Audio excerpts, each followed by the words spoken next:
Shalom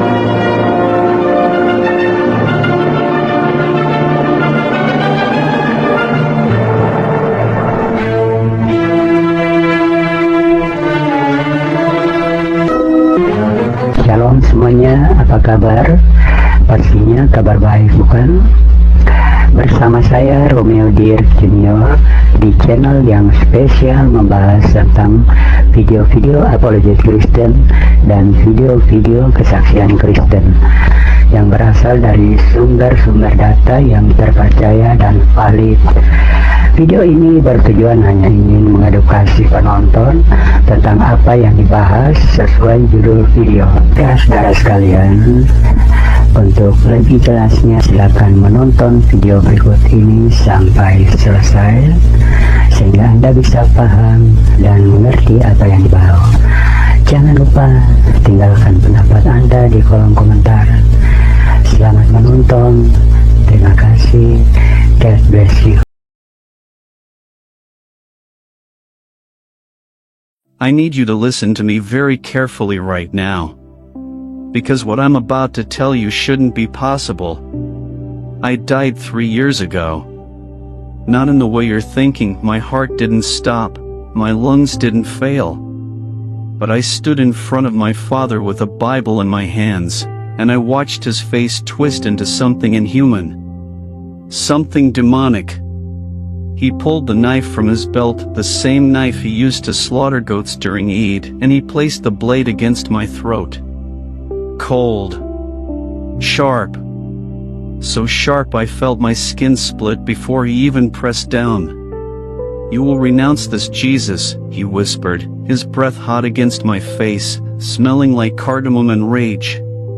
"Or I will send you to him tonight." The metal was so cold it burned. I could hear my mother screaming somewhere behind me. I could hear the call to prayer echoing from the mosque down the street, "Allahu Akbar, Allahu Akbar," and I remember thinking, God, if you're real, this is a really terrible time to be silent. But let me take you back. Because you need to understand how a boy like me, a boy who had everything, ended up with a knife at his throat and a forbidden book in his hands. My name means servant of the merciful in Arabic. Ironic, isn't it? Because mercy was the one thing I never received. I grew up in a house that looked like a palace. Marble floors, white, polished, imported from Italy, so cold they numbed your feet even in the scorching summer heat. Crystal chandeliers that cost more than most people earn in a lifetime. My father owned textile factories across 3 cities.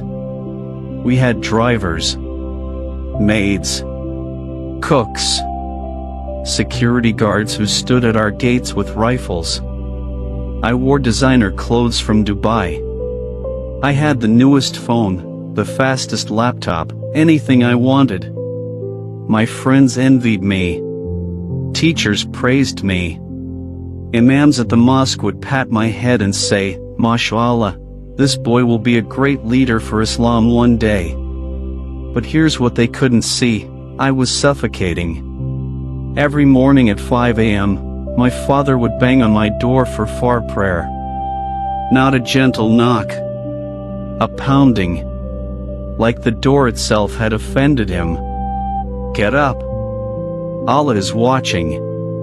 And I would stumble out of bed, my body exhausted, my soul even more tired, and I would wash my face with cold water and kneel beside him on the prayer mat. 5 times a day. Every single day. Forehead to the ground. Reciting words in Arabic that I had memorized but never understood. Words that felt like chains around my chest. Have you ever prayed to someone you're terrified of? Have you ever begged for love from someone you're not sure even likes you? That was me. That was my relationship with Allah. Obedience through fear. Devotion through terror. My father would say, "The Christians are dogs. They worship a dead man on a cross. They are kafir, disbelievers, and they will burn in Jahannam forever." He said it so casually, the way you might comment on the weather. And I believed him. Why wouldn't I? He was my father. He was a respected man in our community. He had memorized the entire Quran. So I hated Christians. I had never met one, not really, but I hated them. Because I was taught to. I remember when I was 12, we drove past a small church on the edge of the city. It was crumbling, dirty, with a crooked cross on top. My father spit out the window. Actually spit. That is the house of Shaitan, he said. Never go near it. But I looked at it. I stared at it as we drove past. And I felt something. Curiosity? Dread? I don't know. It was like that building was calling me, even then. I was 17 when the cracks started to show. Not in my life, no, everything still looked perfect on the outside. But inside, I was crumbling.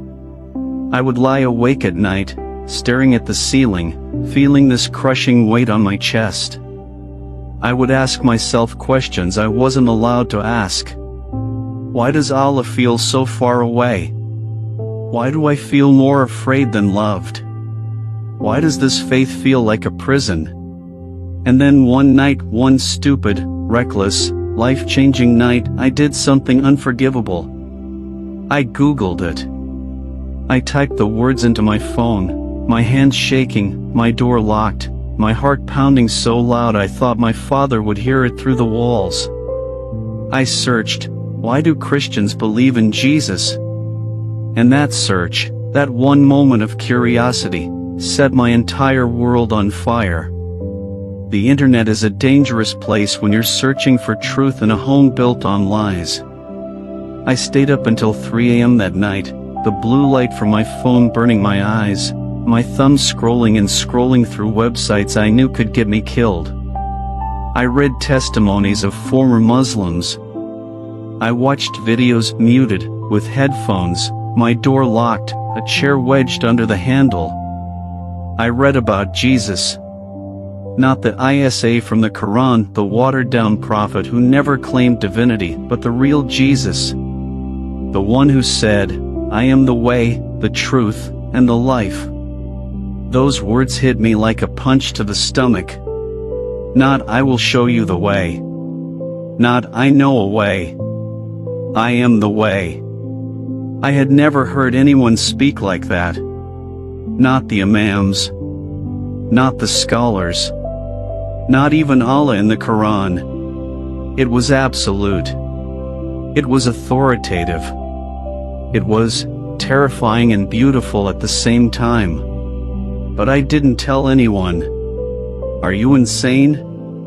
In my world, curiosity about Christianity wasn't rebellion, it was treason. It was betrayal of the worst kind. Apostasy. And apostasy carried one sentence, death. So I buried it. I shoved those questions deep down into the darkest corner of my mind, and I went back to my perfect life. Prayed 5 times a day. Fasted during Ramadan. Smiled at my father's friends. Played the part. But my father wasn't stupid.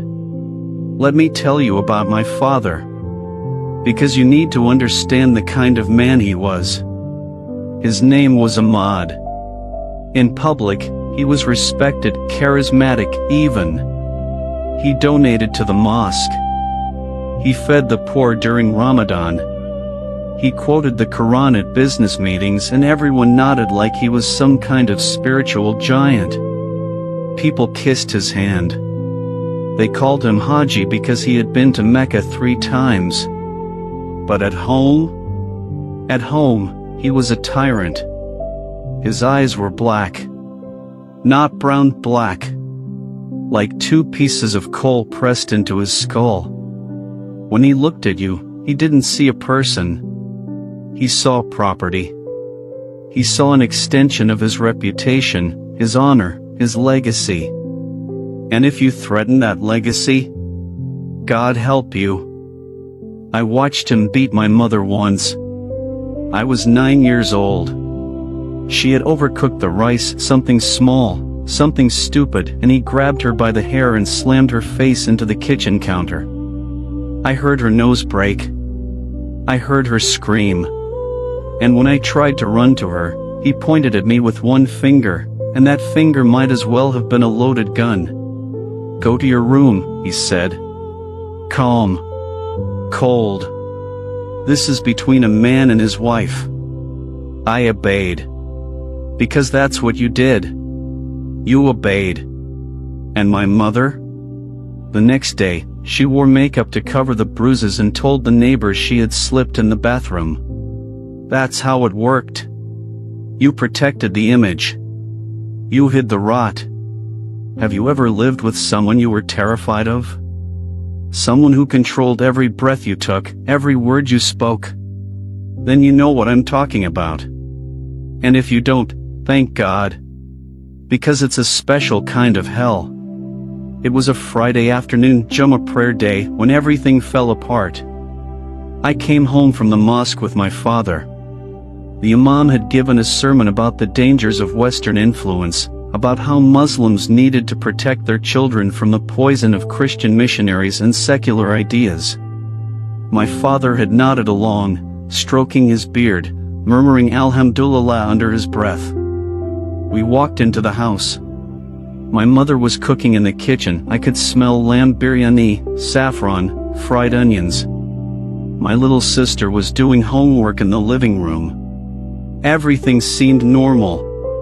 And then my father stopped. He stopped in the doorway to my bedroom. And he stared. I felt my blood turn to ice. My laptop.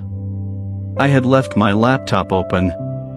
I had been so tired from the early morning prayer, so careless, so stupid, and I had left it open on my desk. The screen was dark, in sleep mode, but it was open. And my father, the man who controlled everything, the man who trusted nothing, walked over to it.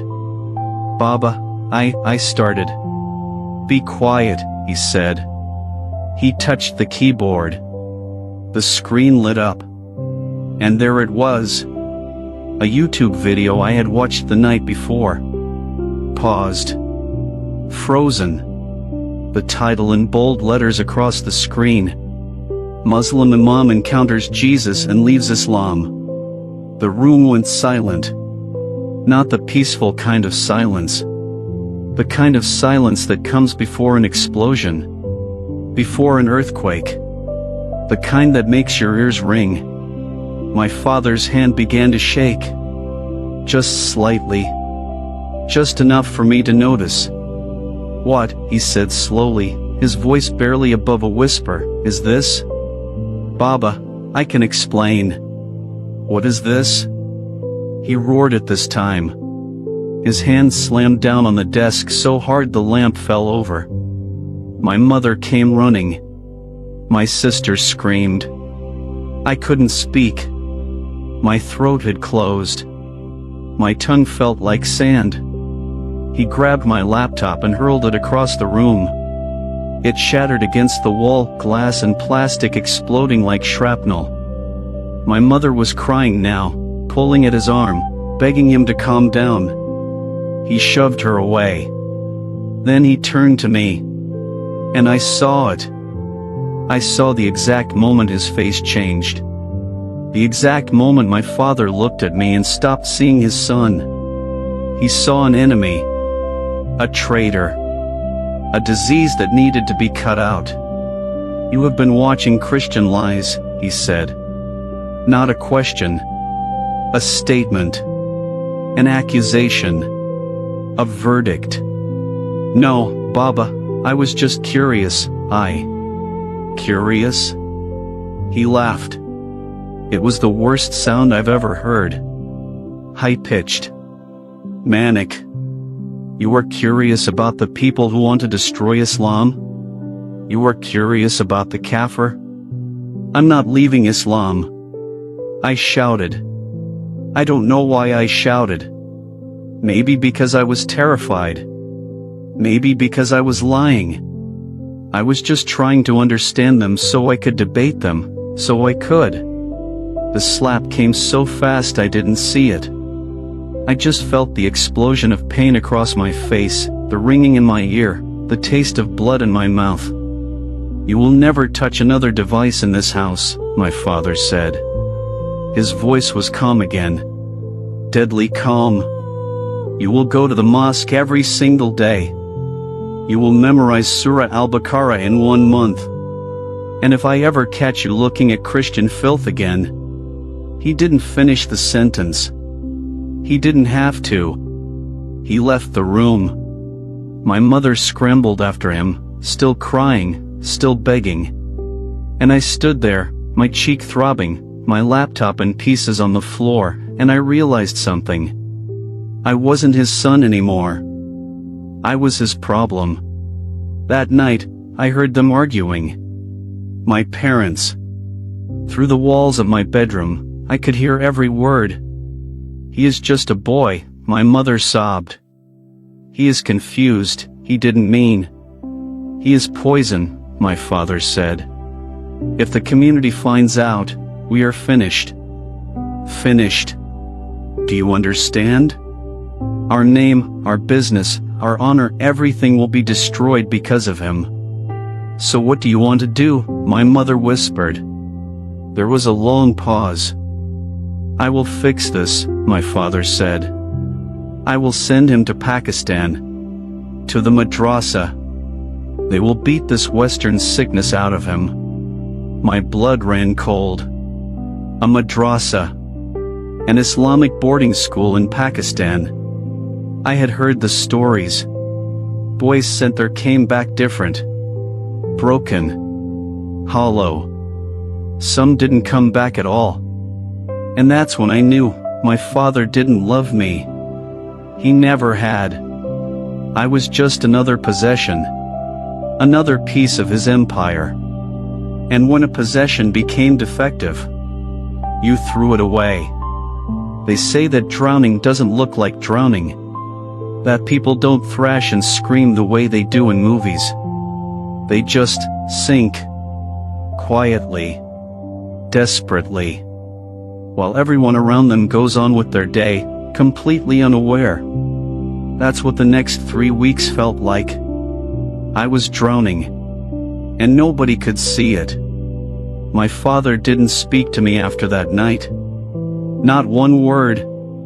He would walk past me in the hallway like I was a ghost. Like I had already ceased to exist. My mother would leave food outside my bedroom door, rice, lentils, bread, but she wouldn't look at me either. My little sister, Aisha, tried once. She knocked on my door and whispered, "Are you okay?" I heard my father's voice boom from downstairs, "Aisha, get away from that door. Now!" She ran. And I never heard her voice again. I was isolated. Quarantined. Like I carried some contagious disease that could infect the whole family. And maybe, in their eyes, I did. Maybe doubt was the most dangerous plague of all. My father confiscated everything. My phone. My laptop. Even my books, anything that wasn't the Quran or Hadith collections. He installed a lock on the outside of my bedroom door. At night, I would hear the click of the bolt sliding into place, and I would lie there in the darkness, staring at the ceiling, feeling the walls close in. Have you ever been locked inside your own home? Have you ever felt like a prisoner in a place that's supposed to keep you safe? I wouldn't wish it on my worst enemy. Every morning, my father would unlock the door at 4:45 a.m. He wouldn't say a word. He would just stand there, arms crossed, waiting. And I would get up, wash for prayer, and follow him downstairs to the prayer room. We would pray far together. Me, my father, and the suffocating silence between us. I would prostrate on that prayer mat, forehead pressed to the ground, hands flat, knees bent, and I would recite the words I had memorized since childhood. Subhana Rabiul Allah. Subhana Rabiul Allah. Subhana Rabiul Allah. Glory be to my Lord, the Most High. But inside, I was screaming. Where are you? Why won't you answer me? Why does this feel so empty? After prayer, my father would leave for work without a word, and I would be locked back in my room, alone, for hours and hours and hours. Do you know what isolation does to your mind? It's not just loneliness. It's worse than that. It's like your thoughts start eating themselves. You replay every mistake, every failure, every moment of shame, over and over and over until you can't tell what's real anymore. I started talking to myself, just to hear a human voice, just to remember that I still existed. But the worst part was the praying, because I didn't stop. Even after everything, I kept praying to Allah. 5 times a day. Every single day. I performed wudu, the ritual washing, so carefully, making sure the water touched every required part of my body 3 times. I faced Mecca. I recited the Quran. I begged. Oh God, how I begged. Please, Allah. Please hear me. Please show me the truth. Please help me understand. Please don't let them send me away. Please, please, please. But there was nothing. No peace. No answer. No warmth. Just the cold, hard floor beneath my forehead and the deafening silence of a God who felt a million miles away. I tried everything. I prayed longer. I cried during my prayers real, desperate tears. I read the Quran for hours, running my fingers over the Arabic script, searching for something, anything that would make me feel close to him. I fasted. Even though it wasn't Ramadan, I fasted for 3 days straight, drinking only water at night, thinking maybe if I suffered enough, if I proved my devotion enough, he would respond. Nothing. I remember one night, it must have been 2 a.m., I was so desperate, so completely broken, that I got out of bed and prostrated on the floor. And I stayed there. For an hour. Maybe more. My forehead aching. My knees numb. My back screaming in pain. Allah, I whispered into the darkness. If you're real, if you're really there, please just give me a sign. Anything. I don't need a miracle. I don't need a burning bush. Just, let me feel you. Please. I'm so alone. I'm so scared. I don't know what's true anymore. Just, please. Silence. Cold, indifferent, crushing silence. And that's when something inside me broke. Have you ever prayed to someone and realized they might not be listening? Have you ever poured your heart out to the ceiling and understood that maybe, just maybe, nobody's home? It's the loneliest feeling in the world. My father came to my room on a Thursday evening. 3 weeks after he found the video. He unlocked the door and stepped inside, holding a folder in his hands. Official-looking papers. A plane ticket. You leave in 4 days, he said. No emotion. Like he was discussing a business transaction. I have enrolled you in Darul Uloom in Karachi. You will study there for 2 years. When you return, this foolishness will be gone. My mother stood behind him in the hallway.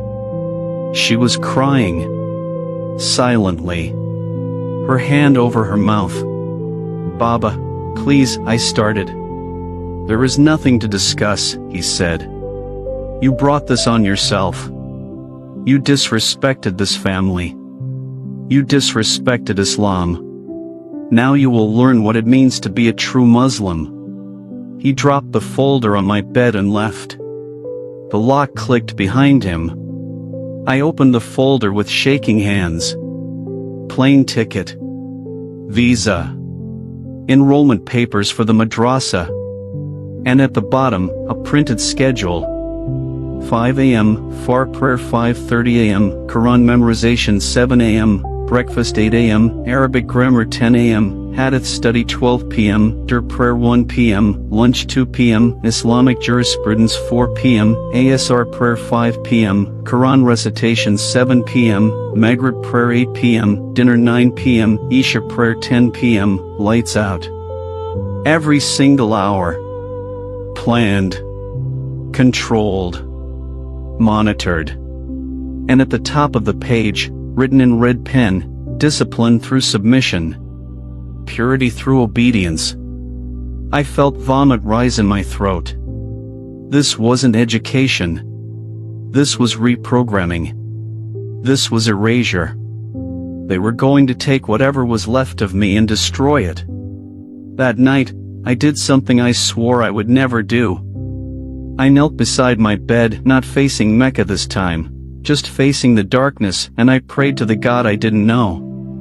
Jesus, I whispered. And saying that name out loud, in that house, felt like striking a match in a room full of gasoline.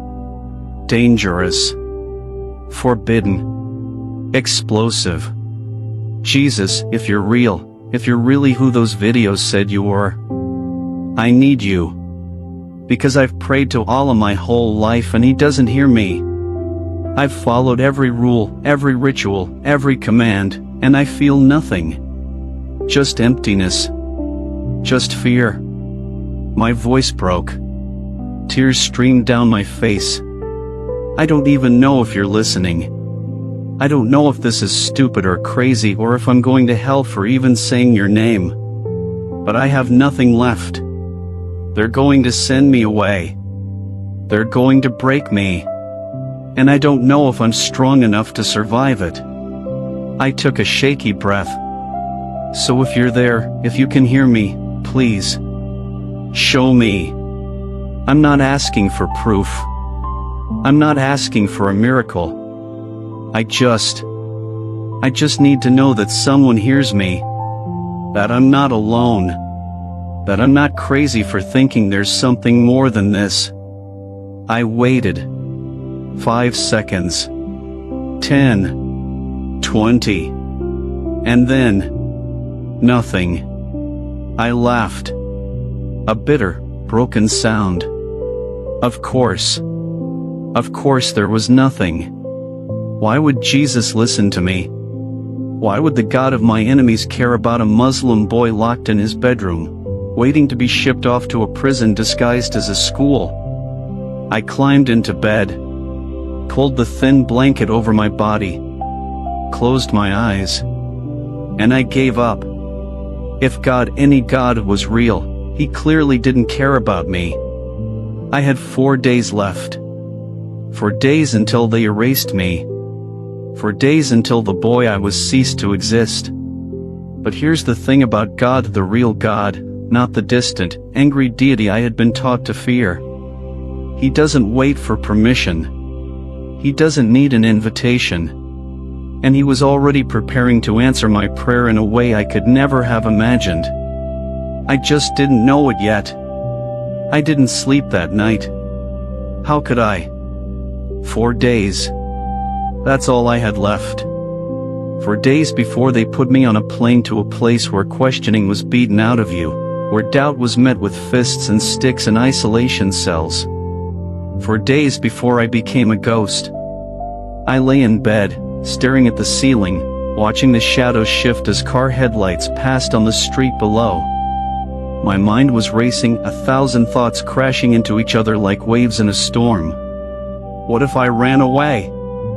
Where would I go? I have no money, no documents, no friends who would risk their families to help me.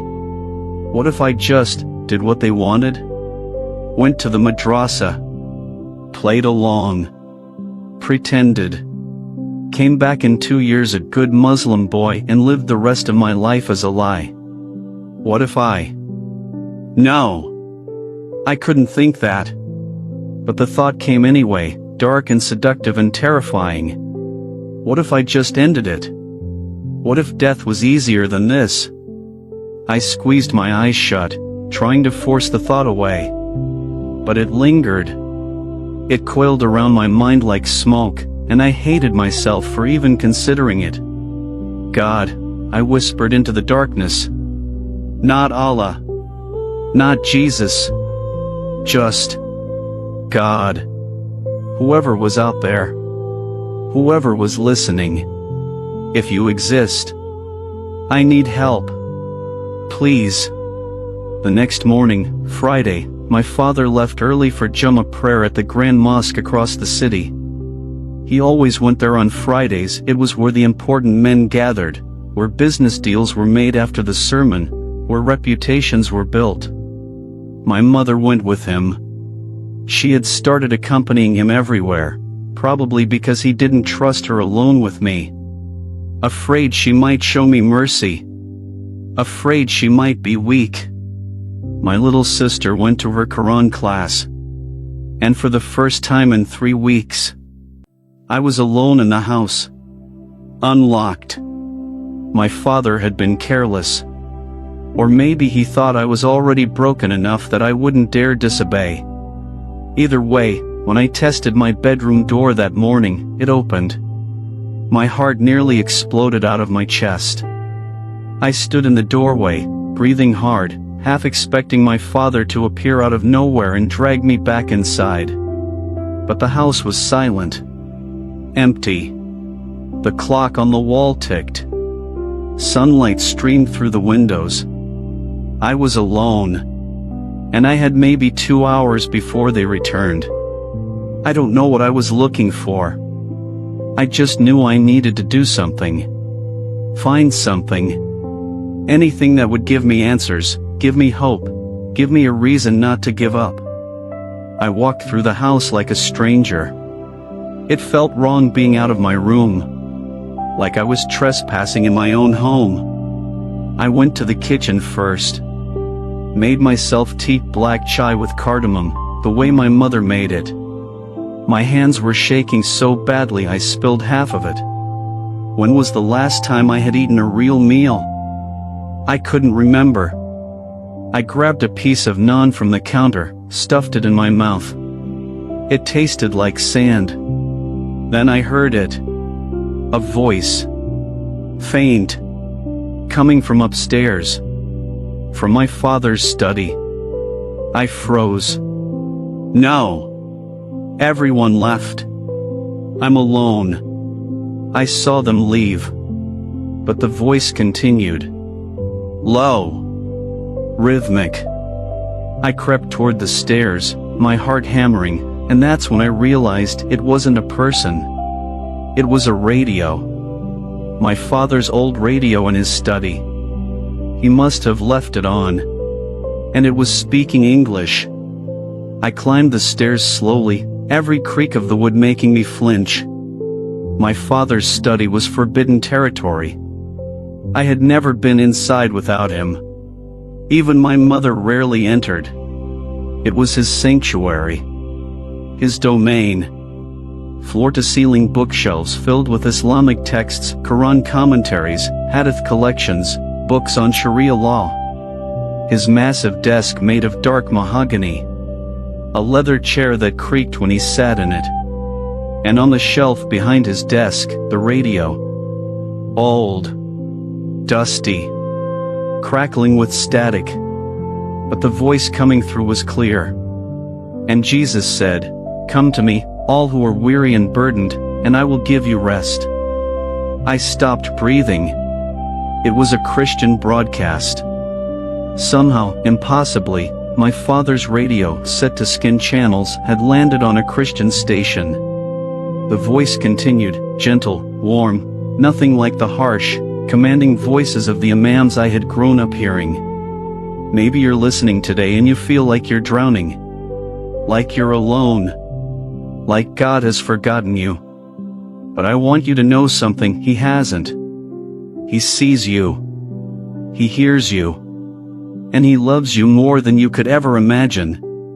Tears blurred my vision. How? How could this voice know? How could these words? I stood there, frozen, listening. The man on the radio was praying now. Not reciting. Not performing. Just talking to God like he was in the room. Like he was a friend. Father, if someone is listening right now who needs you, I pray you would reveal yourself to them. Show them you're real. Show them they're not alone. In Jesus' name.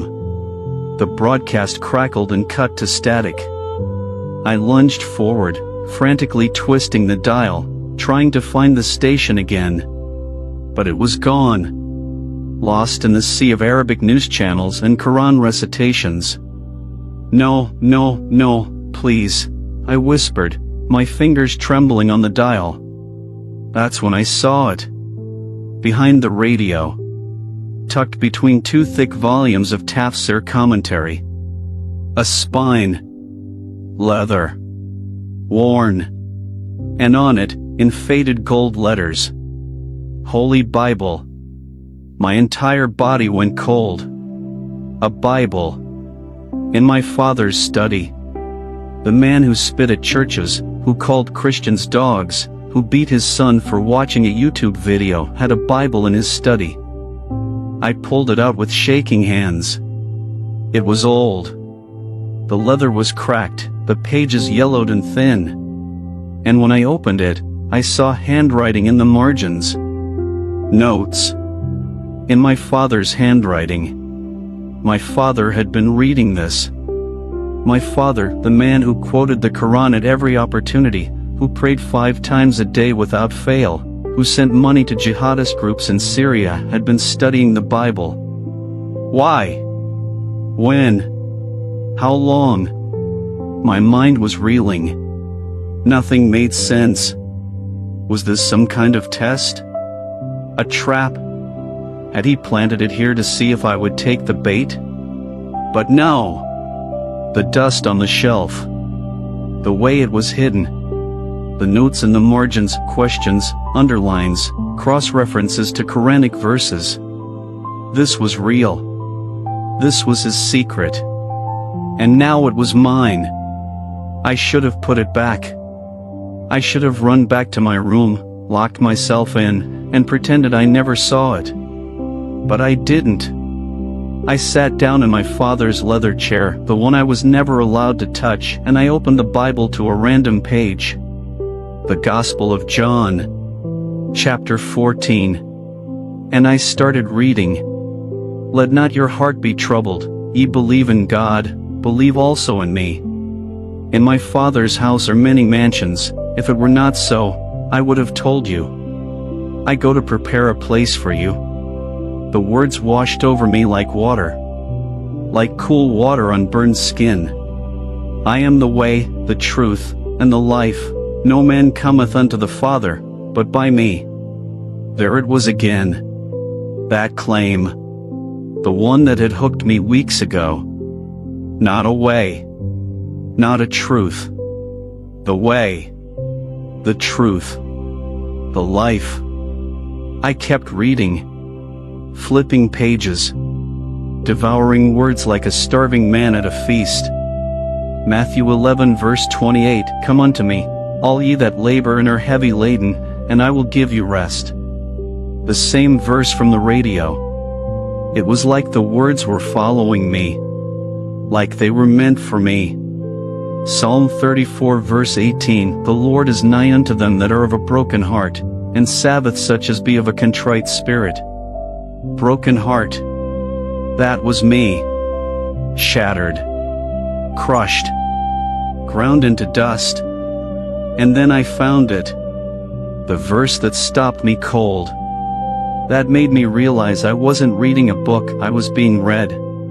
John 16 verse 33, These things I have spoken unto you, that in me ye might have peace. In the world ye shall have tribulation, but be of good cheer. I have overcome the world.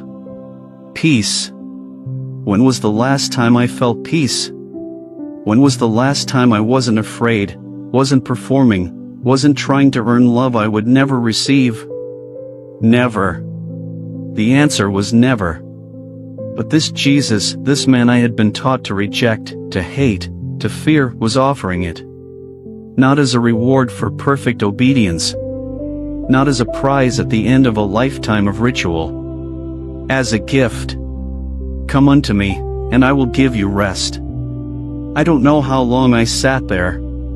Time disappeared. The words on the page blurred through my tears, but I couldn't stop reading. I read about Jesus healing the sick. Not because they earned it. Just because he loved them. I read about him touching lepers, people who were considered unclean, untouchable, cursed by God. And he touched them anyway. I read about him forgiving a woman caught in adultery. In my world, she would have been stoned, executed, shamed. But Jesus looked at her accusers and said, "He that is without sin among you, let him first cast a stone." And they all walked away. Every single one. Because nobody was clean enough. Nobody was perfect enough. Nobody could cast that stone. And then Jesus looked at the woman and said something that shattered me. "Neither do I condemn thee, go, and sin no more." I sobbed. Right there in my father's chair, hunched over this forbidden book, I sobbed like a child. Because I had spent my entire life trying to be clean enough for a God who only saw my filth. Who only counted my sins. Who waited for me to fail so he could punish me. But this Jesus, he saw the filth and said, "I don't condemn you." How? How was that possible?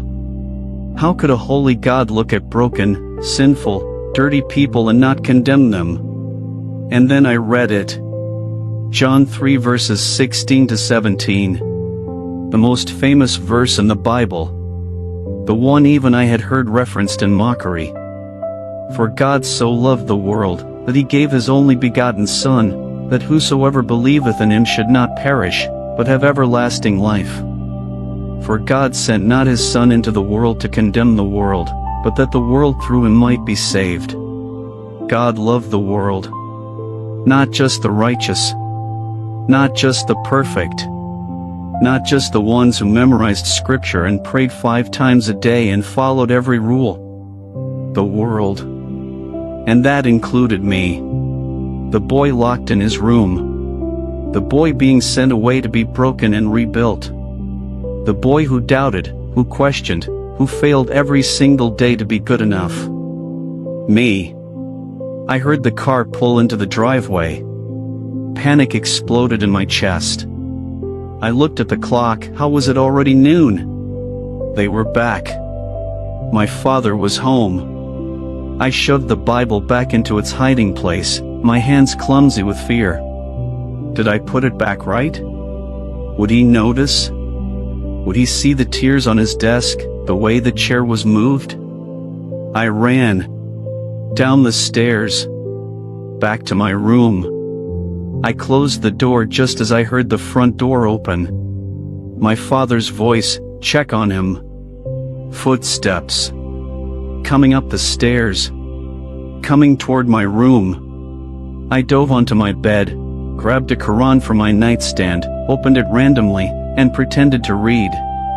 The door opened. My father stood there, staring at me with those black, dead eyes. "You've been out of your room," he said. My blood turned to ice. "No, Baba, I can smell the chai. You made tea." I swallowed hard. I was thirsty. "I'm sorry. He stared at me for a long, terrible moment. Then he closed the door. Locked it. But I heard him pause on the other side. And I heard him whisper, just loud enough for me to hear. 3 more days. I lay on my bed, my heart still racing, the words from the Bible still burning in my mind. And for the first time in weeks, maybe for the first time in my life, I felt something other than fear. I felt hope. dangerous, terrifying, life-changing hope. Because I had read the truth. And now I knew. Jesus was real. And I was going to meet him. That night, I couldn't eat. My mother had left dinner outside my door, chicken karahi, naan, rice, but the smell made my stomach turn. I pushed the plate away, untouched. How could I eat when my entire world was spinning? When everything I had been taught, everything I had believed, everything I had built my life on was crumbling like sand? I paced my room. Back and forth. Back and forth. 8 steps to the wall. Turn. 8 steps back.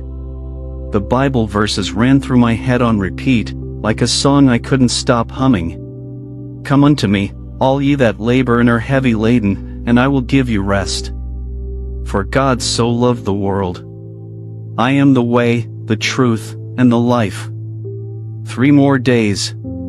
That's all I had. 3 days before the plane. 3 days before Pakistan. 3 days before they took whatever spark was left inside me and snuffed it out forever. And I realized something that made my knees weak. I couldn't go. Not now. Not after reading those words. Not after feeling something I had never felt before, hope. Real, genuine, soul-deep hope. But what choice did I have? I was 17. I had no money. No passport, my father kept it locked in his safe. No friends who would risk their necks for me. No way out. I was trapped.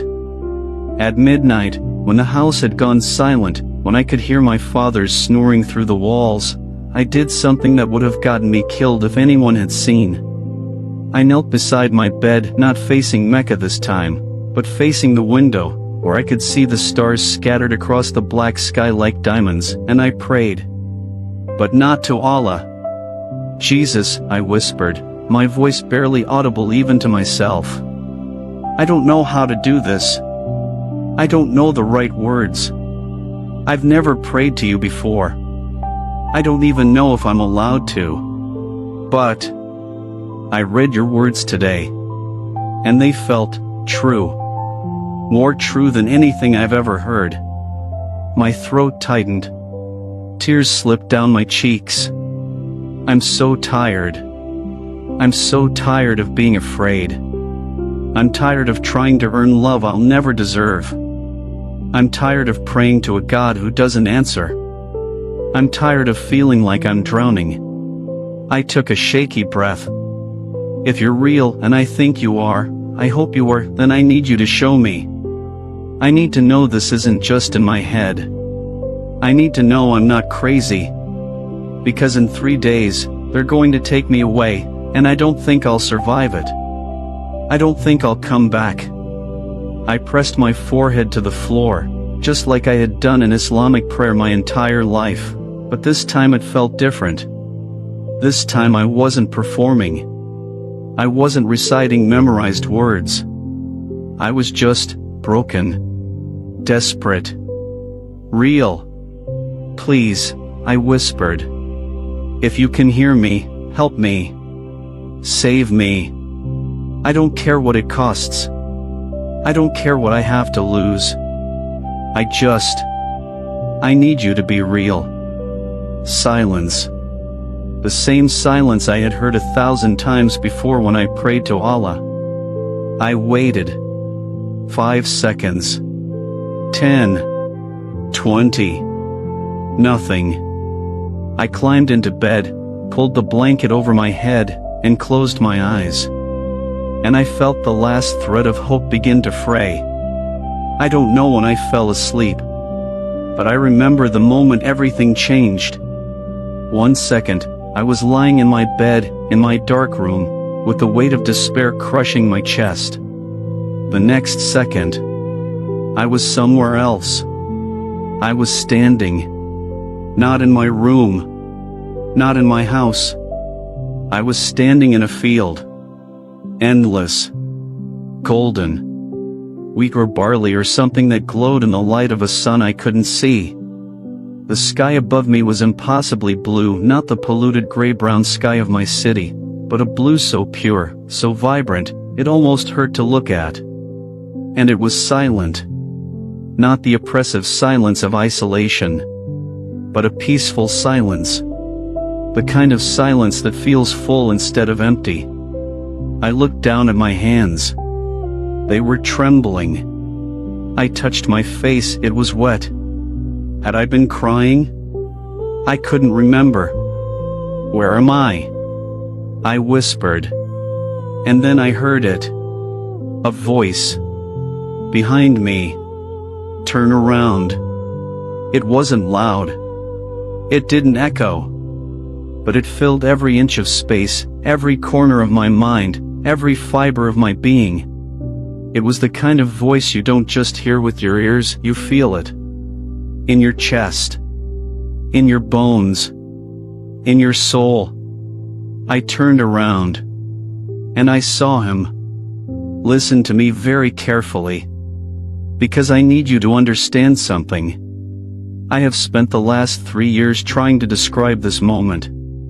I have written it down 100 times.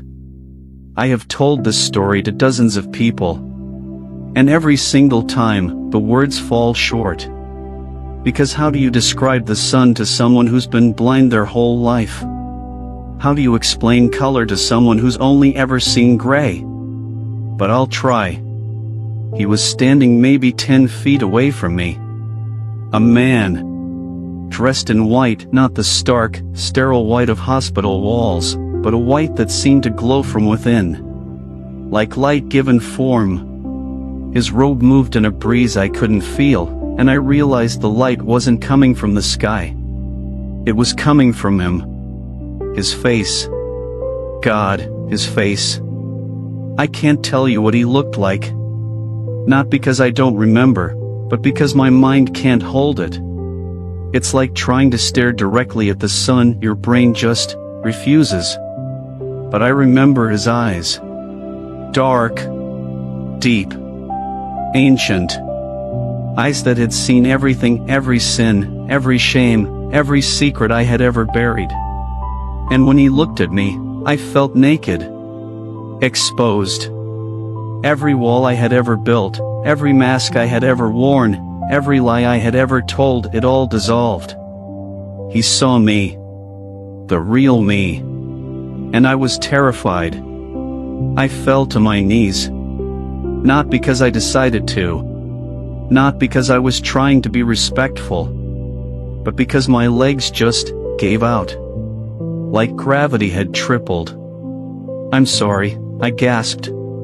The words came out in Arabic, then English, then some mixture of both. I'm sorry, I'm sorry, I'm so sorry. I'm not good enough to be here. I'm not clean. I'm not. Stand up. His voice. That voice. It wasn't harsh. It wasn't angry. But it had weight. Authority. The kind of authority that makes you obey without thinking. I stood. My legs were shaking so badly I thought I would collapse again. He took a step toward me. I flinched. He stopped. And then he smiled.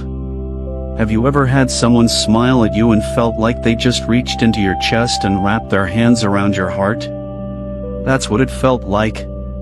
Warm. Safe. Like coming home after being lost in the cold for years. You called for me, he said. My breath caught. You heard me? I have always heard you. Always? What did that mean? I had just prayed to him for the first time tonight. I had just read his words for the first time today. How could he have always? Every prayer you whispered into the dark, he said, as if reading my thoughts. Every tear you cried alone. Every question you were afraid to ask. I heard them all. But I wasn't praying to you, I whispered. I was praying to. You were praying to the Father, he said gently. And I am the way to the Father. Every time you reached out for truth, you were reaching for me. You just didn't know my name yet. Tears poured down my face. I couldn't stop them. I don't understand, I sobbed. I'm nobody. I'm just a confused kid. I've done everything wrong. I've doubted. I've questioned. You saw truth, he interrupted. In a world that punished you for it, you kept seeking. Do you know how rare that is? How precious? He took another step toward me. Closer. Close enough that I could see the scars on his hands. Scars. Deep. Old. Like something had been driven through his wrists. I stared at them, my mind racing, and then I remembered. The stories I had read that afternoon in the Bible. The crucifixion. The nails. You're really him, I whispered. You're really Jesus. I am. Those two words hit me like a shockwave. Because I knew what they meant. In Islam, only Allah could say I am. It was the name of God himself, the self-existent one, the eternal one, the one who needs nothing and no one. And Jesus just claimed it. He wasn't just a prophet. He wasn't just a good teacher. He was God. Why? I choked out. Why did you come to me? I'm nobody. I'm not special. I'm not. You were mine, he said simply. You have always been mine. Before your father named you. Before you were born. Before the foundation of the world, I knew you. I chose you. I love you. Love. That word. I had heard it before. My mother said it sometimes, in whispers, when my father wasn't around. But it was always conditional. Always fragile. Always one mistake away from being taken back. But the way Jesus said it, it was absolute. Unshakable. Final. I don't deserve it, I whispered. No one does, he said. That's why I died. He lifted his hands, showing me the scars again. And then he pulled back the robe slightly, revealing his side. Another scar. Deep. Jagged. Like a spear had been driven between his ribs. This is what love looks like, he said softly. Not words. Not rituals. Not rules. Blood. Sacrifice. I took the punishment you deserved. I paid the price you could never pay. And I did it willingly. Joyfully. Because you were worth it. I collapsed. Right there in that golden field, I collapsed into sobs so violent I couldn't breathe. Every wall I had ever built, every defense mechanism, every ounce of pride, it all shattered. And he knelt beside me. Jesus, the King of Kings, the Lord of Lords, the Creator of the universe, knelt in the dirt next to a broken Muslim boy and pulled me into his arms. Have you ever been hugged by God? I don't mean a feeling. I don't mean some vague sense of peace. I mean literally held. Wrapped in arms that feel more real than anything you've ever touched. That's what happened. He held me while I sobbed. He didn't tell me to stop crying. He didn't tell me to be strong. He just held me.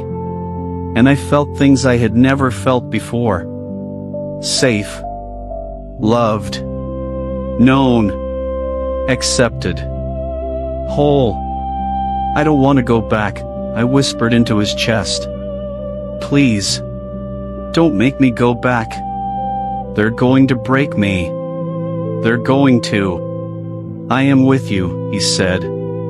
His voice rumbled through his chest, through my entire body. Even in the darkest valley. Even in the furnace. Even when you feel abandoned. I am with you. But what do? I pulled back, looking up at his face. How do I survive this? How do I? Trust me, he said. I am about to do something in your life that will seem impossible. Something that will make no sense. But when it happens, you will know it was me. And you will never doubt again. What? What are you going to do? He smiled again. That devastating, beautiful smile. Watch. And then he touched my forehead. Just one finger. Light as a feather. But it felt like lightning shooting through my entire body. Every nerve. Every cell. I gasped, my back arching, and I saw flashes. Images. Too fast to understand but burning into my memory.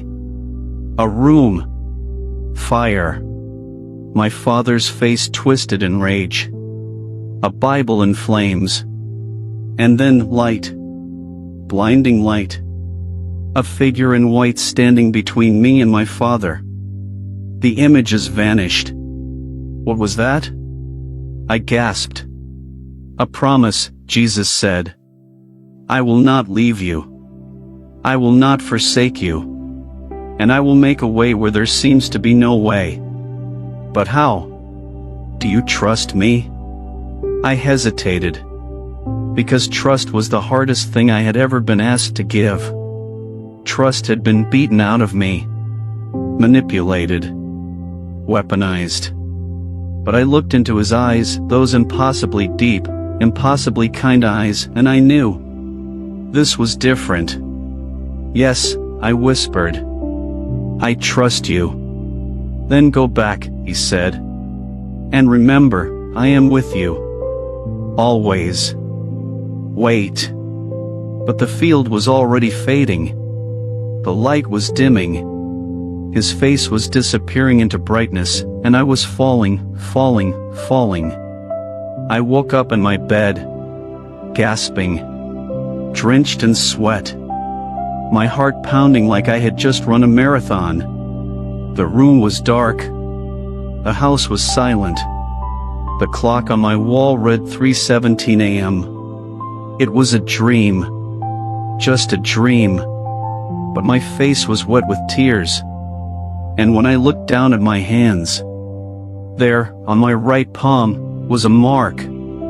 Faint. Barely visible. Like someone had pressed their finger there and left the faintest impression of light. I touched it. It tingled. It was real. He was real. Jesus was real. And he had just promised me a miracle. I didn't sleep for the rest of that night. How could I? I sat on my bed, staring at my palm, touching the faint mark over and over again, half convinced I was losing my mind. Had that really happened? Had I really stood in that field? Had Jesus really held me? Or was I so desperate, so broken, that my brain had conjured up the exact thing I needed to survive? But the mark was there. Faint as a whisper, but there. And something inside me had changed.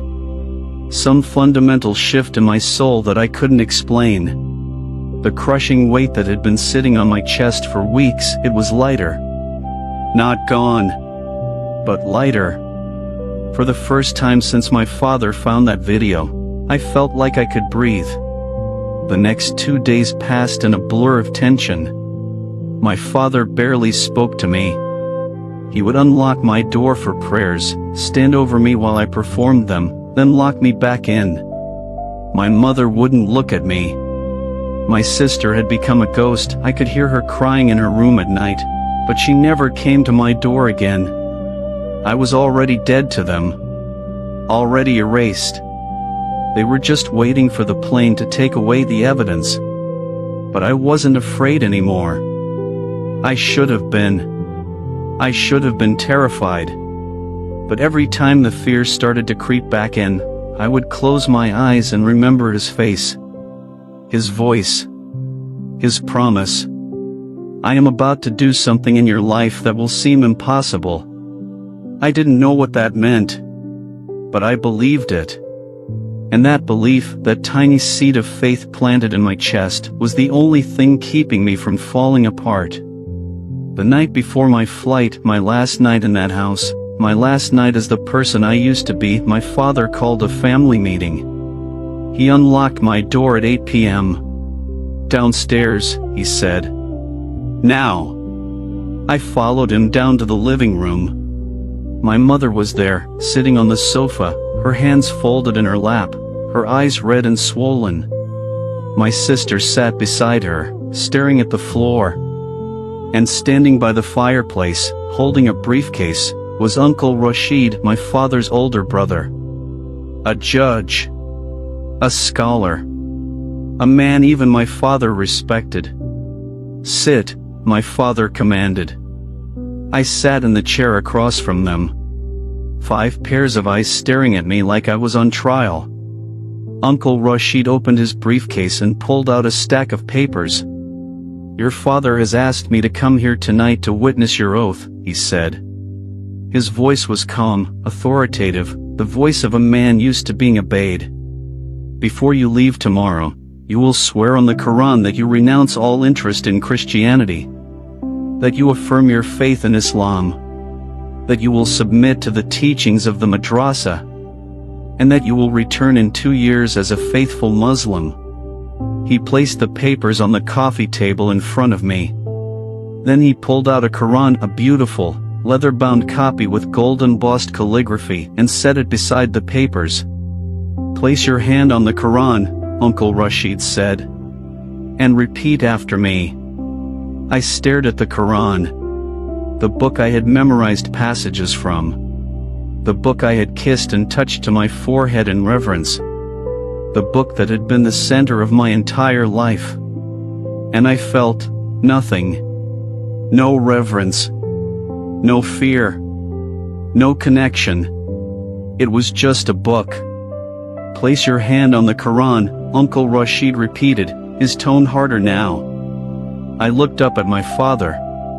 His jaw was clenched. His eyes were burning with that cold, black fire I had seen so many times before. "Do it," he said quietly, "or I will put you on that plane in chains." My mother whimpered. My sister squeezed her eyes shut. And I heard it. That voice. The same voice from the field. Quiet. Gentle. But unmistakable. "Do not be afraid. I am with you."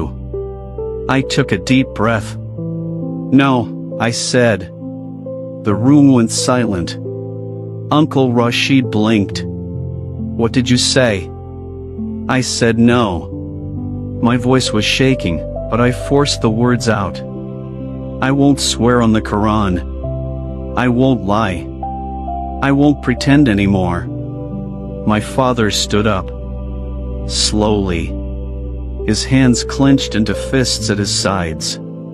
"What are you saying?" His voice was low. Dangerous. "I'm saying," I looked him in the eye. "I'm saying I don't believe anymore. I don't believe Allah is God. I don't believe Muhammad was a prophet. I don't believe Islam is the truth." My mother gasped. My sister started crying. Uncle Rashid's face turned red. "You don't know what you're saying, boy. You're confused." "I'm not confused," I interrupted. I stood up, my legs trembling but holding. "For the first time in my life, I'm not confused. I know exactly what I'm saying." "Then say it," my father hissed. "Say what you really believe. Say the words so everyone in this room can hear what you've become." I felt something rise in my chest. Not fear. Not anger. But courage. A courage that didn't come from me. That couldn't have come from me. "I believe in Jesus Christ," I said. My voice was steady now. Clear. I believe he is the Son of God. I believe he died for my sins. And I believe he rose from the dead. He's the truth. He's the way. He's the life. And I'm not going to deny him. My father moved so fast I didn't have time to react. He grabbed me by the throat and slammed me against the wall. My head cracked against the plaster. Stars exploded in my vision. "You dare," he roared, his face inches from mine, spit flying from his mouth. "You dare bring that filth into my house? You dare blaspheme in front of your family?" I couldn't breathe. His hand was crushing my windpipe. I clawed at his fingers, gasping, choking. "Ahmad, stop. You're killing him," my mother screamed. "Good," my father shouted. "Better he dies than lives as a kafir. Better I kill him now than let him bring shame on this family." My vision was going dark. Black spots dancing at the edges. I could hear my sister sobbing, my uncle shouting, my mother pulling at my father's arm. And I prayed, not out loud, but in my mind, desperate, final. "Jesus, help me, please." And that's when it happened. The miracle. The impossible thing he had promised. The lights went out. All of them. The lamps. The chandelier. Everything. The room plunged into darkness. My father loosened his grip, startled. I fell to the floor, gasping, coughing, gulping air. What Uncle Rashid started. And then the room filled with light. But not electric light. Not lamplight. This was different. White. Pure. Blinding. Coming from everywhere and nowhere at once. My mother screamed. My sister covered her eyes. My uncle stumbled backward. And my father, who feared nothing, who bowed to no one, fell to his knees. Because standing in the center of the room, between me and my father, was a figure. A man. Dressed in white. The same man from my dream. Jesus. I need you to understand something. This wasn't a vision. This wasn't in my head. Everyone in that room saw him. Everyone. My mother saw him. She was screaming, praying in Arabic, covering her face. My sister saw him. She had gone completely still, her mouth open, her eyes wide. My uncle saw him. He had collapsed into a chair, his hand over his heart, his face pale as death. And my father saw him. My father, who had beaten me, who had locked me away, who had just tried to strangle me, was on his knees, staring up at this figure with an expression I had never seen on his face before. Terror. The figure didn't speak. Not with words. But when he turned his head to look at me, I felt it. Stand up. I stood. My legs were shaking. My throat was on fire. But I stood. The figure reached out, not to me, but toward the coffee table where the Quran lay. And the Quran lifted. It rose into the air. Slowly. Impossibly. No strings. No tricks. Just lifted. Hovering 3 feet above the table. My uncle made a choking sound. The figure turned his gaze to my father. And though he didn't speak out loud, I heard the words in my mind, and I think everyone else heard them too. "This is my beloved son. Touch him, and you touch me." And then the Quran, the holy book, the untouchable, perfect word of Allah, burst into flames. My mother fainted. My sister screamed. My uncle scrambled backward, tripping over his own feet. And my father, my strong, proud, unmovable father, started to weep. Not angry tears. Not frustrated tears. Broken tears.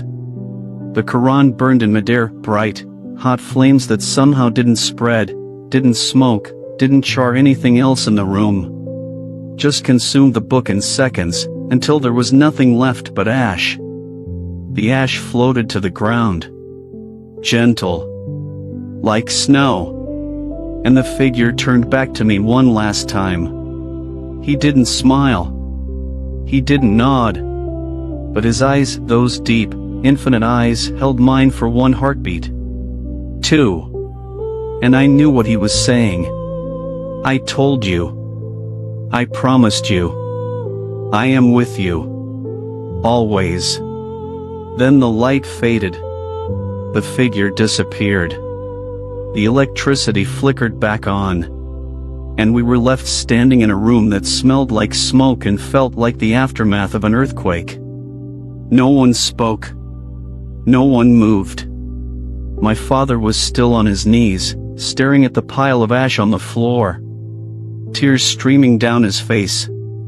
His lips moving silently, but no sound coming out. My uncle had pressed himself into the corner of the room, his eyes wide, his hands shaking. My mother was unconscious on the sofa. And my sister was staring at me. Not with fear. Not with hatred. With wonder. I don't know how long we stayed like that. Frozen. Suspended in the moment after the impossible had just happened. Finally, my father spoke. His voice was broken. Hollow. What was that? I swallowed. My throat was raw. But I spoke. That was Jesus, I said quietly. The one I told you about. The one you said was a dead man on a cross.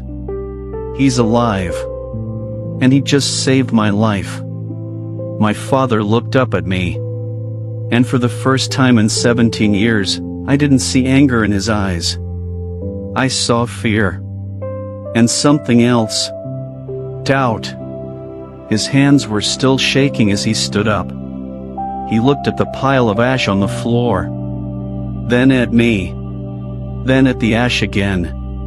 You will leave tomorrow, he said finally. But his voice had no strength. No authority. You will go. But not to Pakistan. What? I whispered. You will leave this house, he said. Tonight. Now. Take what you need. And go. Because if you stay, his voice cracked. If you stay, I don't know what will happen.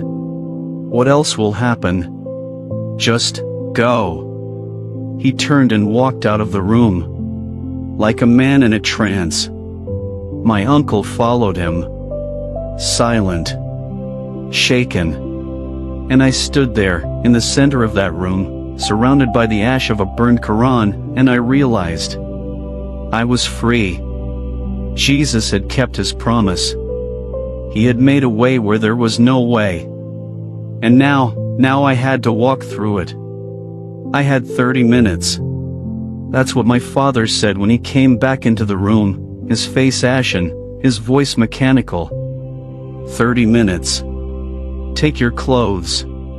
Take nothing else. And leave. He wouldn't look at me. Couldn't look at me. Because every time his eyes drifted toward the pile of ash on the floor, the remains of the Quran that had burned in midair, his hands started shaking again. My mother had regained consciousness, but she was in shock. She sat on the sofa, rocking back and forth, mumbling prayers under her breath. Astaghfirullah. Astaghfirullah, seeking forgiveness from a God who had just watched his holy book turn to ash while the man in white stood guard over me. My sister hadn't moved. She was still staring at me with those wide eyes. Not hatred. Not anger. Just confusion. And maybe, just maybe, a tiny spark of curiosity. Aisha, I whispered, kneeling in front of her. I'm sorry. I'm sorry you had to see all of this. I'm sorry Was that really him? She interrupted. Her voice was so small, so fragile. Was that really Jesus? I nodded. Tears burned my eyes. Yes. Is he going to hurt us? No, I said firmly. No, Habibti. He doesn't hurt people. He saves them. Get away from her, my father barked from the doorway. Get your things. Now. I stood, looked at my sister one more time. She was crying now, silent tears streaming down her cheeks. And then I ran upstairs to pack my life into a backpack. What do you take when you have 30 minutes to leave everything you've ever known? I stood in my room, my hands shaking, my mind blank. Clothes. I needed clothes. I grabbed jeans, shirts, underwear, socks, stuffing them into my school backpack without folding them. My phone. No, wait. My father had taken my phone. My laptop was destroyed. I had nothing. No documents. No ID. My father kept my passport locked in his safe. I was leaving with nothing. No. Not nothing. I dropped to my knees and reached under my bed, pulling out the small Quran my grandmother had given me when I was 6. It was tiny, leather-bound, with my name embossed in gold on the cover. I opened it. And tucked inside, where I had hidden it 2 days ago, was the page I had torn from my father's Bible. John 3 verse 16. I had ripped it out in a moment of desperation, folded it small, and hidden it in the one place no one would ever look. I pulled it out now. Unfolded it. Read the words again. For God so loved the world, that he gave his only begotten Son, that whosoever believeth in him should not perish, but have everlasting life. I folded it carefully and tucked it into my pocket. Then I threw the Quran back under the bed. I didn't need it anymore. When I came downstairs, Uncle Rashid was standing by the front door, his briefcase clutched to his chest like a shield. He looked at me the way you'd look at a snake. Dangerous. Unpredictable. Where will you go? He asked.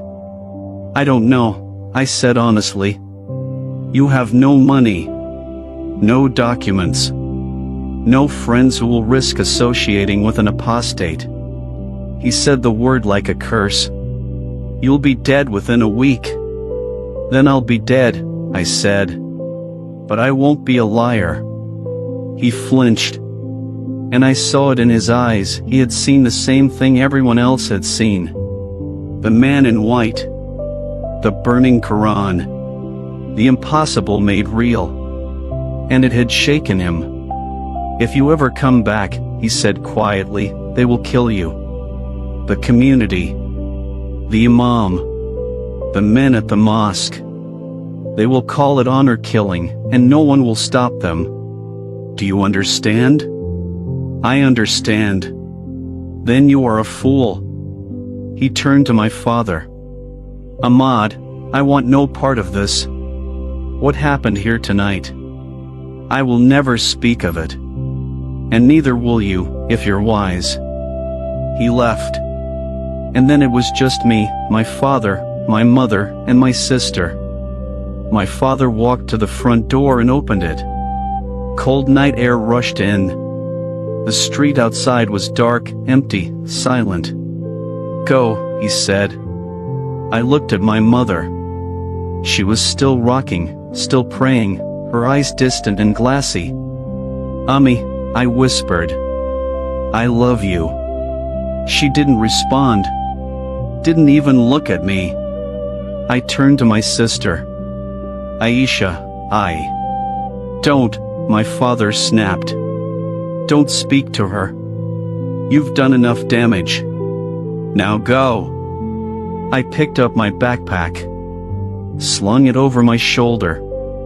and I walked toward the door.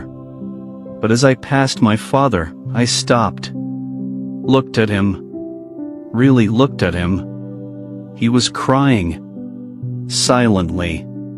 Tears streaming down his face, his jaw clenched so tightly I could see the muscles twitching. "Baba," I whispered. "He's real. Jesus is real. And he loves you. Even after everything you've done. He loves you. And if you ask him." The slap came hard and fast. My head snapped to the side. Blood filled my mouth. "Get out of my house," my father said, his voice shaking. "You are no longer my son. You are dead to me. Dead to this family. If I ever see you again, I will kill you myself. Do you understand?" I nodded. Blood dripped from my split lip onto the marble floor, the cold, expensive marble floor that had always been colder than his heart. "I forgive you," I whispered. And I walked out into the night. The door slammed behind me. I stood on the front steps of the house I had grown up in, a house that had been my prison, and I heard the lock click. Then I heard something else. Sobbing. From inside. My mother. My sister. Loud, wrenching sobs that echoed through the walls. And my father's voice, roaring, "Stop. Stop crying." He made his choice. He is gone. I forced myself to walk. One step. Then another. Down the driveway. Through the front gate. Onto the empty street. I didn't look back. If I looked back, I would have run back to that door and begged them to let me in.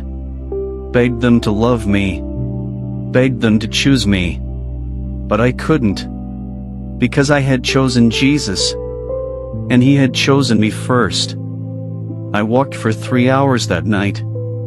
I had no plan. No destination. No money. I just walked through the sleeping city, my backpack heavy on my shoulders, my split lip throbbing, my mind numb. Where was I supposed to go? I couldn't go to friends, their parents would call my father immediately. I couldn't go to the mosque, they'd stone me on the spot if they knew what I'd done. I couldn't go to the police, apostasy wasn't technically illegal, but in a city where the imam held more power than the law, it might as well be. I was alone. Completely, utterly alone. And that's when the fear hit me. Not the slow, creeping fear I had lived with for weeks. But sudden, crushing, paralyzing fear. What have I done? I just destroyed my entire life. I have nothing. Nothing. I'm going to die out here. I'm going to starve or freeze or get killed, and no one will even know. No one will care. I stopped in the middle of an empty street, my chest heaving, panic clawing at my throat. "Jesus," I gasped. "Jesus, I did what you said. I trusted you. I stood up for you. And now I am with you." The voice. Not audible, but clear as day in my mind. "I am with you. I will never leave you. I will never forsake you." I closed my eyes. Took a shaky breath. "Okay," I whispered. "Okay. I trust you. I don't know how this is going to work, but I trust you." And I started walking again.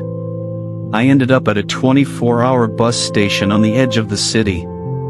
It was dirty, crowded with homeless people and late-night travelers, and it smelled like diesel fuel and stale sweat. But it was warm.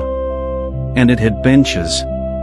I found an empty corner, sat down, and pulled my backpack onto my lap. I had no money for a bus ticket. No ID to even buy one if I did. I was stuck. I sat there for maybe 20 minutes, staring at the floor, trying to figure out my next move. and then someone sat down next to me. I looked up. It was an old man. Maybe 70. White beard. Kind eyes. He was wearing simple clothes, a worn jacket, faded jeans, and he was holding 2 cups of chai. "You look like you could use this," he said, offering me one of the cups. I stared at it. At him. I don't have money to pay you back." He smiled. "I didn't ask for money." I took the cup. The warmth seeped into my cold hands. I brought it to my lips and drank. It was sweet. Perfect. Exactly what I needed. "Thank you," I whispered. "What's your name, son?" the old man asked. I hesitated. Giving my name felt dangerous. But something about this man, his gentle eyes, his calm presence, made me feel safe. "My name means servant of the merciful," I said carefully. "But I don't think I want to be called that anymore." The old man nodded slowly. Like he understood. "Then what do you want to be called?" I thought about it. And then I remembered something I had read in the Bible. A story about a man whose name was changed when he met God. Jacob became Israel. Saul became Paul. "I want a new name," I said. "A name that means something true." "How about Emmanuel?" the old man said softly.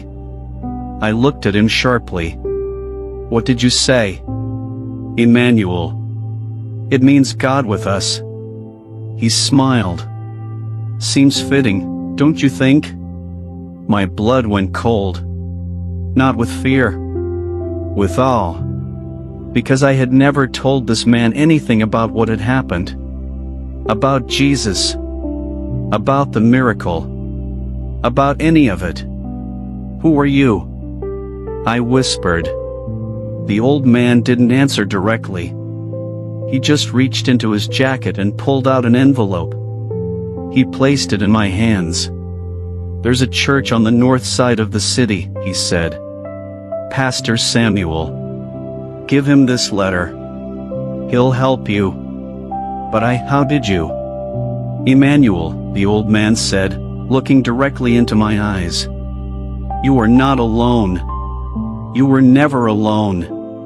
And you will never be alone. He is with you. Always." And then he stood up and walked away. I jumped to my feet. "Wait. Who are you? How did you know?" But he was gone. Vanished into the crowd of the bus station like he had never been there at all. I stood there, trembling, staring at the envelope in my hands. And I knew. That wasn't just an old man. That was another miracle. Inside the envelope was a handwritten note. "Pastor Samuel, this young man has encountered the living God. He has lost everything for the sake of Christ. Please help him. A friend." And underneath the note, folded neatly, were 500 rupees. Enough for a bus ticket. Enough for food. Enough to survive. Enough to keep going. I took the bus to the north side of the city that same night. The church was small. Tiny, really. Tucked between a mechanic shop and a fabric store, with a crooked wooden cross above the door. I stood outside for 10 minutes, my heart pounding, terrified that someone would see me. That someone would recognize me. That my father's friends would drive by and drag me back. But I thought about Jesus standing in my living room. I thought about the Quran burning. I thought about the promise. "I am with you." And I knocked on the door. A man answered. Middle-aged. Short. Round glasses. Kind face. "Can I help you?" he asked. I held up the envelope with shaking hands. "Are you Pastor Samuel?" He took the envelope. Opened it. "Read the note." And then he looked at me with tears in his eyes. "Come in, son," he said, stepping aside. "You're safe now. You're home."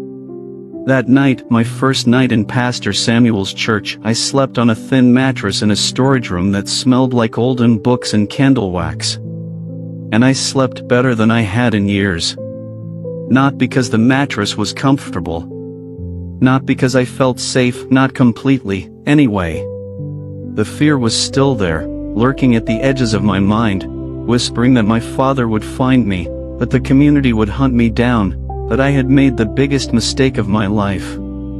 But underneath that fear was something stronger. Peace. Real peace. The kind that doesn't make sense. The kind that exists even in the middle of chaos.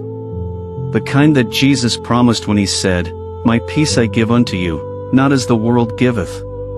Because the world's peace depends on circumstances. On safety. On comfort. On everything going right. But Jesus' peace? It exists in spite of circumstances. It lives in the storm. It breathes in the fire. And that night, sleeping on a mattress in a storage room with nothing to my name but a backpack and a torn Bible page in my pocket, I felt it. I felt him. And I knew I was going to be okay. Pastor Samuel didn't ask me many questions that first week. He fed me. Rice and lentils and chapati. Simple food, but it tasted like a feast. He gave me clean clothes, donated items from the congregation, a little too big but warm and soft. He let me sleep. Let me cry. Let me sit in silence in the back of the empty church, staring at the wooden cross on the wall, trying to process everything that had happened. And he prayed with me. Every morning. Not long, elaborate prayers. Not performances. Just honest, simple conversations with God. "Father, thank you for bringing this young man to us. Protect him. Heal him. Show him your love in ways he's never experienced before. In Jesus' name, amen." That was it. 10 seconds. But those 10 seconds felt more real than 17 years of Islamic prayer. On the 8th day, Pastor Samuel sat down across from me at the small table in the church kitchen. "Tell me your story," he said gently. "When you're ready." And I told him everything. The video. The confrontation. The locked room. The despair. The Bible I found in my father's study. The dream, no, not a dream, the encounter with Jesus in the golden field. The family meeting. The miracle. The burning Quran. The man in white standing in my living room while my father wept on his knees. And the old man at the bus station who gave me the letter. Pastor Samuel listened without interrupting. And when I finished, there were tears streaming down his face. "Do you know what you are?" he said, his voice thick with emotion. I shook my head. "You are a testimony," he said. "A living, breathing testimony of the power of Jesus Christ. You are proof that he is still in the business of miracles. That he still appears to people. That he still rescues the lost and the broken and the desperate. You are walking evidence that he is alive." He reached across the table and took my hands. "And I believe God brought you here for a reason," he said. "Not just to save you, but to use you. To let your story set others free." "How?" I whispered. "I'm nobody. I have nothing. I can't even go outside without looking over my shoulder." "That's exactly what makes you powerful," Pastor Samuel said. "Because when God uses someone who has nothing, everyone knows it's him doing the work. Not you. Him." I lived at the church for 3 months.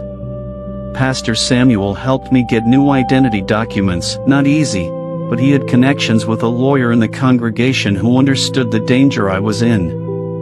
He enrolled me in a small Christian school where I could finish my education without being recognized. And he introduced me to the congregation, a small group of maybe 40 people, most of them former Muslims like me, most of them carrying their own scars, their own stories of loss and persecution and miraculous rescue. I wasn't alone. For the first time in my life, I was surrounded by people who understood, who didn't judge, who didn't demand perfection, who just loved. One woman, Sister Miriam, a grandmother in her 60s, had been disowned by her family 30 years ago when she converted. She hugged me the first time we met and whispered, "Welcome home, Beta. You are our family now." And she meant it. They all did. But the persecution didn't stop.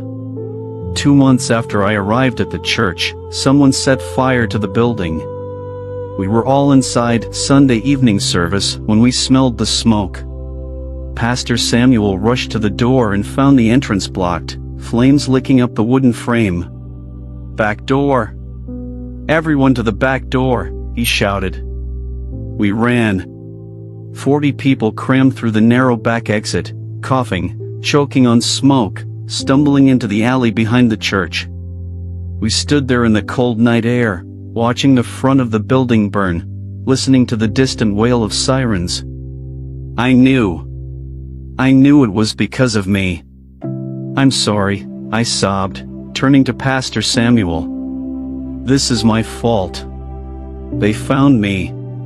They're trying to kill me and they almost killed all of you."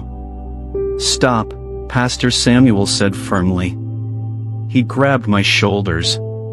"This is not your fault. This is persecution. This is what Jesus warned us about. In the world ye shall have tribulation." But what else did he say? I wiped my eyes. "But be of good cheer, I have overcome the world." Exactly. Pastor Samuel pointed at the burning building. They can burn our church. They can threaten us. They can try to scare us. But they cannot touch him. They cannot stop the gospel. They cannot steal our faith. And then he did something I'll never forget. He turned to face the burning building, raised his hands, and started singing, "Blessed be the name of the Lord." One by one, the others joined in. 40 voices, singing worship in an alley while their church burned. And I realized, this was what it meant to follow Jesus. Not comfort, not safety, not an easy life, but joy in the midst of suffering, hope in the midst of loss, victory in the midst of persecution. Because we hadn't lost. We had won. Because we still had him. 3 months after the fire, Pastor Samuel called me into his temporary office, a corner of the rented warehouse where we were holding services now. "Sit down, Emmanuel," he said. That was my name now. Emmanuel. God with us. The name the old man had given me at the bus station. The name that reminded me every day that I was never alone. "I've been praying," Pastor Samuel said. "And I believe God is telling me it's time for you to share your story. Publicly." My stomach dropped. "What? No. I can't. If people know who I am, where I am." "I know the risk," Pastor Samuel said gently.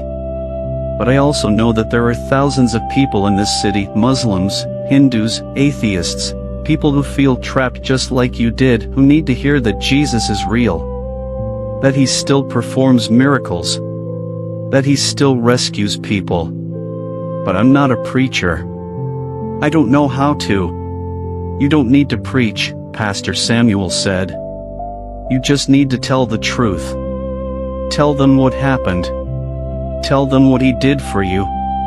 That's all." I sat in silence, my mind racing, my heart pounding.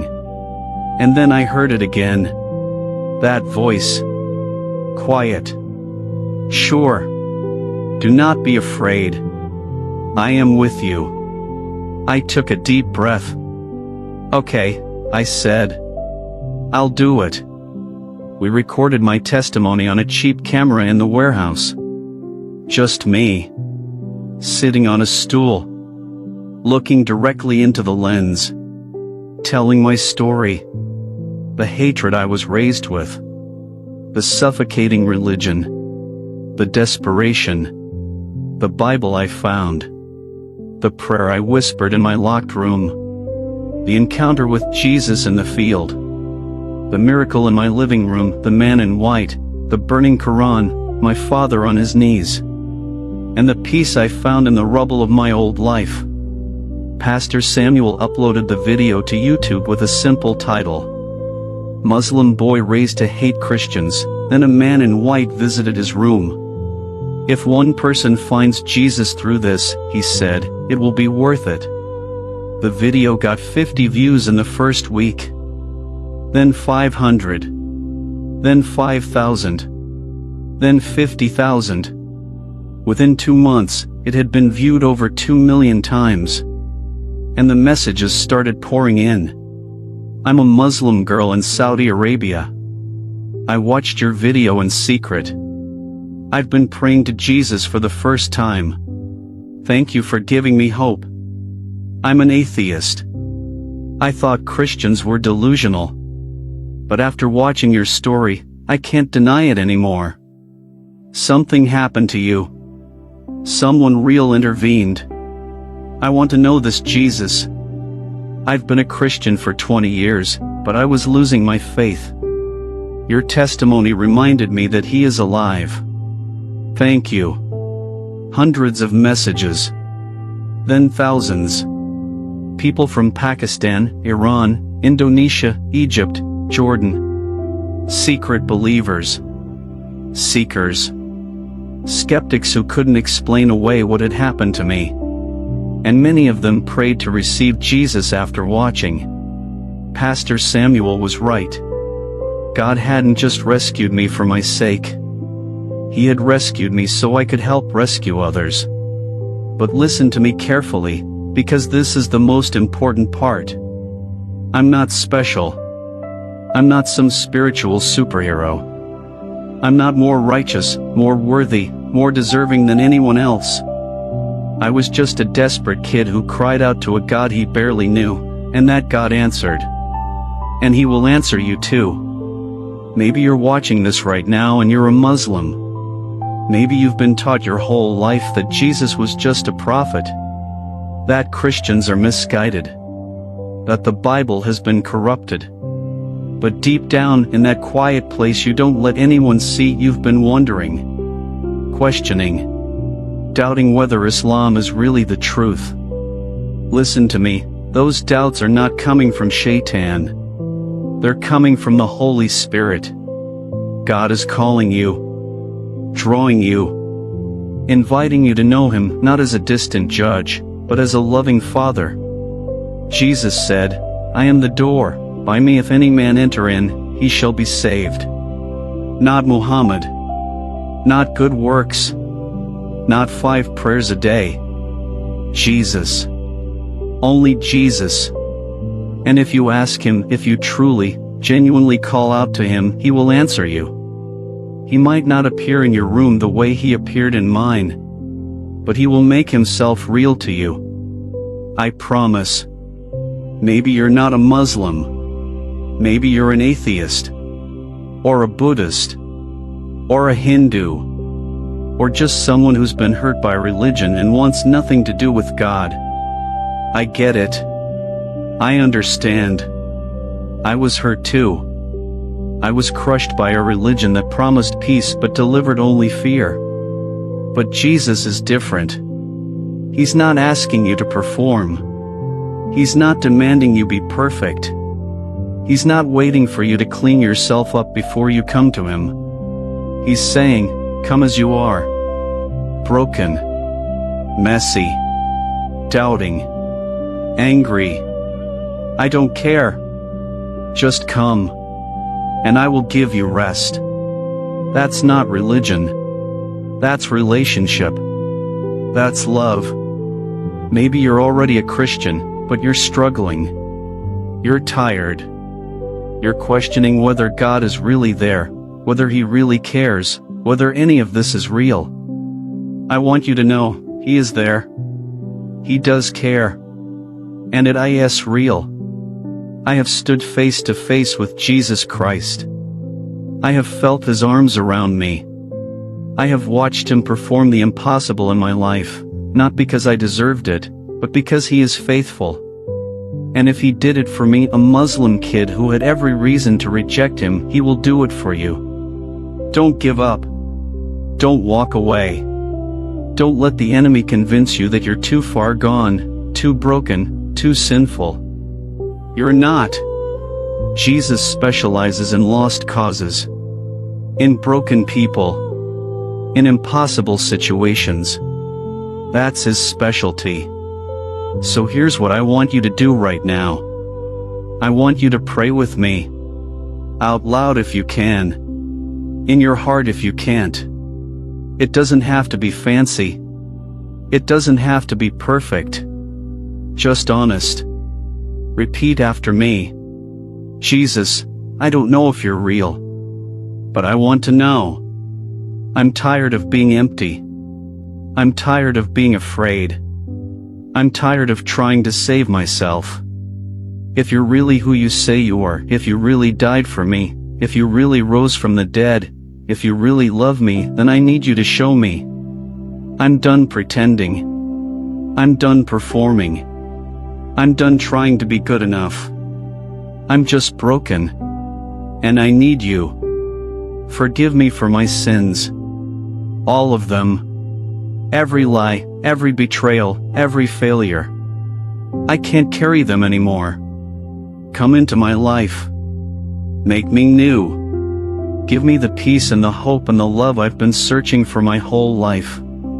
I don't understand how this works, but I'm choosing to trust you. Right now. Today. In your name, Jesus. Amen. If you just prayed that prayer and you meant it, then something just happened. You just became a child of God. The Bible says in 2 Corinthians 5 verse 17, "Therefore if any man be in Christ, he is a new creature, old things are passed away, behold, all things are become new." You are new. The old you, the broken, guilty, ashamed version is gone, buried with Jesus. And the new you, forgiven, loved, adopted, is alive. Welcome to the family. Now listen carefully, because this is where it gets real. Following Jesus is not easy. It will cost you. It might cost you your family, like it cost me. It might cost you your reputation, your job, your safety, your comfort. Jesus never promised it would be easy. He promised it would be worth it. And I'm here to tell you, 3 years later, after losing everything, it was worth it. Because I have something now that I never had before. I have peace. I have purpose. I have love that doesn't depend on my performance. I have hope that doesn't die when circumstances get hard. I have Jesus. And He is enough. So don't wait. Don't put this off. Don't tell yourself you'll think about it later. You'll pray about it tomorrow. You'll get your life together first. Tomorrow is not promised. And you don't need to get your life together. That's His job. Your job is just to say yes. Say yes to the one who has been calling you your whole life. The one who knows every secret you've ever kept, every sin you've ever committed, every tear you've ever cried, and loves you anyway. Say yes to Jesus. Right now. Today. Because He is standing at the door of your heart, knocking. And all you have to do is open it. My name is Emmanuel. It means God with us. And I'm living proof that He is.